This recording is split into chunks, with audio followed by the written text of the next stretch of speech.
Welcome to Fear Begins. Tonight's tale isn't about costumes or candy. It's about a Halloween tradition that should have stayed buried. Some houses don't just hold memories. They hold the dead. And when teenagers go searching for a thrill, they don't always come back. Turn off the lights, and whatever you do, don't knock on the Hollow House. The Hollow House, it started as a dare. Halloween night in the small town of Elmridge had always been more quaint than scary. Kids in plastic masks, parents sipping cider, and houses glowing with orange lights and fake cobwebs. But that year, 17-year-old Mason and his friends wanted something real, something scary, something they could remember forever. "You've heard the stories, right?" said Josh, holding his flashlight under his chin like a cliché. "About the Hollow House?" Mason raised an eyebrow. "You mean that rotting Victorian out on Holloway Drive? The one they boarded up?" Josh nodded. "Boarded up because of what happened. Supposedly, every Halloween, if you knock 3 times on the door at midnight," she answers. "Who's she?" Maya asked, adjusting her witch hat. "The woman who lived there. Old Mrs. Crane went crazy, burned her family alive inside. Some say she never left." "That's just a story," Mason scoffed. But inside, a chill crawled up his spine. Josh grinned. "Exactly. So let's go prove it's fake." Mason hesitated. His parents had always warned him about that part of town, but it was Halloween, and part of him, just a sliver, was curious. They arrived at 11:54 p.m. The house stood like a corpse among the modern homes, its paint peeled in long, curling strips. The windows were either shattered or blacked out with rot. Ivy choked the structure like veins, and a single dead tree loomed over it, skeletal against the moon. "No lights," Maya whispered. "No decorations. It looks dead." Josh stepped forward and knocked 3 times. Knock, knock, knock. Silence. The wind picked up, scattering brittle leaves. The night felt suddenly colder. "Nothing," Josh said. "Told you." Click. The front door, still boarded up, creaked open just a few inches. Just wide enough for a person to slip inside. Mason felt something shift. The air changed, denser. He turned to Josh, whose smirk faltered. "You didn't push it?" Maya asked. Josh shook his head. No one said a word. Then Josh grinned again. This time weaker, and stepped inside. The air inside the Hollow House was thick with dust and decay. The wallpaper curled like dead skin. The floorboards groaned beneath their steps. It smelled of mold, rust, and something deeper, something sour. They clicked on their phone flashlights and swept them across the living room. Old furniture was covered in white sheets, all stained yellow and brown. A cracked mirror hung crooked on the wall, and every now and then it caught their reflection in strange, distorted ways.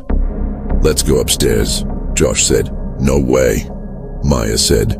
"We prove we were here, take a pic, and bounce."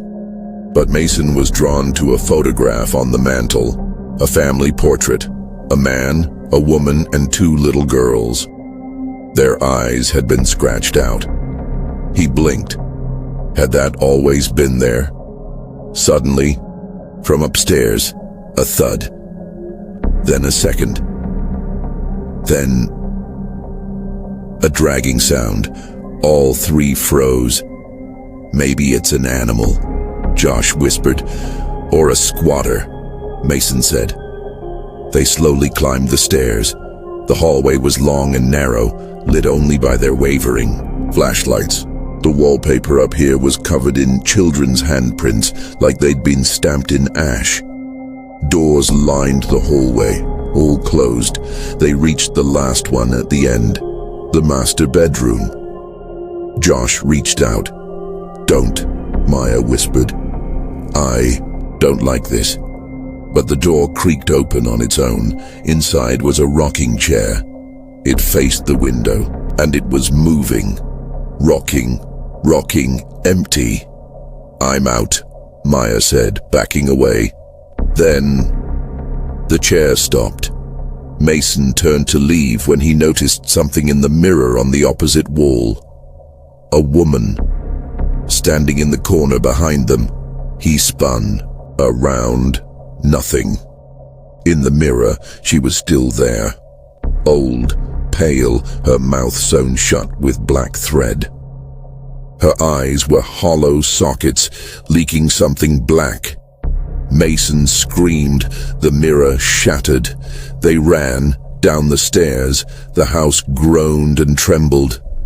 Lights flickered from fixtures that shouldn't have power. Whispers echoed from the walls. "Don't listen to them," Mason yelled, but Josh had already frozen. His eyes rolled back, whispering words none of them understood. Maya pulled him by the arm, and they finally burst through the front door, only to find the outside world gone. The street, the sky. Everything was replaced with blackness, endless black. The house had swallowed them, trapped. For what felt like hours or days, they searched. Doors led to endless hallways. Windows showed different rooms, not the outside. Clocks spun backward. At one point, Mason opened a closet and saw himself inside. Except the other Mason smiled with blood-stained teeth. They began to hear voices. "You came to play. I've been so lonely. Don't leave me again." Josh vanished first. 1 second behind them, then gone. His scream came from underneath the floor. Maya cracked next. She stood frozen in a nursery, whispering, "She's beautiful," over and over, staring at a crib that held only shadows. Mason tried to pull her out, but she was ice-cold, rigid. He ran room to room until he came upon the attic. The attic was silent. The dust was thick as snow. In the center stood the woman from the mirror, her mouth unsewn, her eyes black pits. "You knocked," she whispered. "You wanted real fear. You stayed too long." She reached out, and Mason screamed.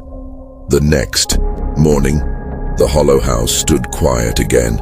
3 sets of footprints led up the porch. None came back down. The door was shut tight, boarded, just like before. They wanted a scare. They got something else. The hollow house doesn't care about courage, only company. And every Halloween, it opens its door for a few more souls. If you hear the knock this year, don't answer. This is Fear Begins, and your story